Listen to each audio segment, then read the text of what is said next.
السلام علیکم۔ آج کی اس ویڈیو میں ہم ارطغرل غازی کے جانشین، ان کے تیسرے اور سب سے چھوٹے بیٹے عثمان غازی کی زندگی پر روشنی ڈالیں گے۔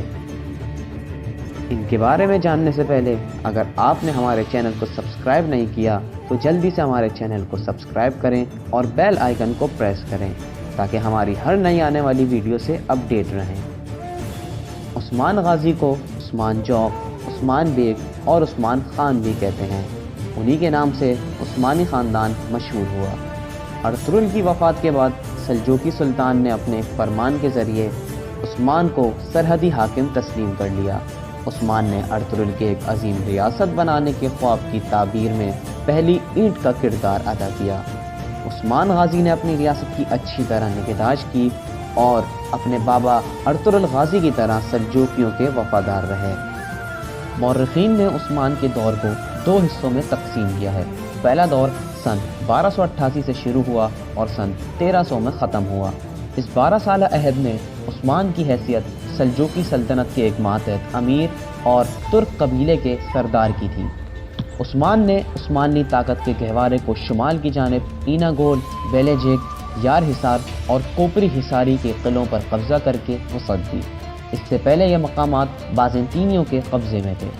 دوسرا دور سن 1300 سے سن 1326 تک کا ہے۔ اس دور میں انہوں نے آزاد حکمران کی حیثیت سے امور مملکت سر انجام دیے۔ عثمان خان کے دور میں ایشیائی کوچک میں کوئی مضبوط مرکز نہیں تھا۔ کئی خود مختار ریاستیں قائم تھیں جو آپس میں ایک دوسرے سے لڑتی رہتی تھیں۔ سلجوقیوں کی سلطنت کا صدر مقام کونیا تھا۔ منگول مسلسل اس پر حملہ کرتے رہے۔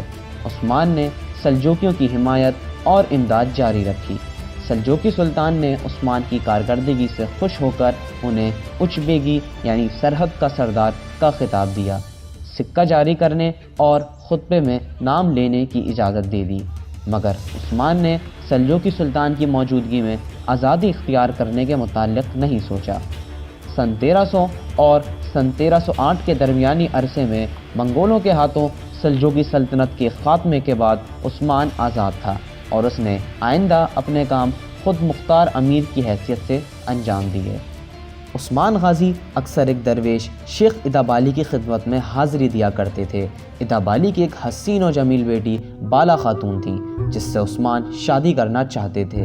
ابتدا میں ادابالی نے رشتہ دینے سے انکار کر دیا، لیکن بعد میں انہوں نے رضامندی کا اظہار کیا۔ اس کی وجہ عثمان کا خواب تھا۔ ایک رات عثمان ادابالی کے ہاں سو رہے تھے کہ انہوں نے یہ دیکھا کہ ادابالی کے ہمراہ فرش پر لیٹے ہوئے ہیں۔ اتنے میں ادابالی کے سینے سے ایک چاند طلوع ہوا اور آہستہ آہستہ بدر کامل کی شکل اختیار کر کے عثمان کے خوابیدہ جسم تک پہنچا اور سینے میں جاگزین ہو گیا۔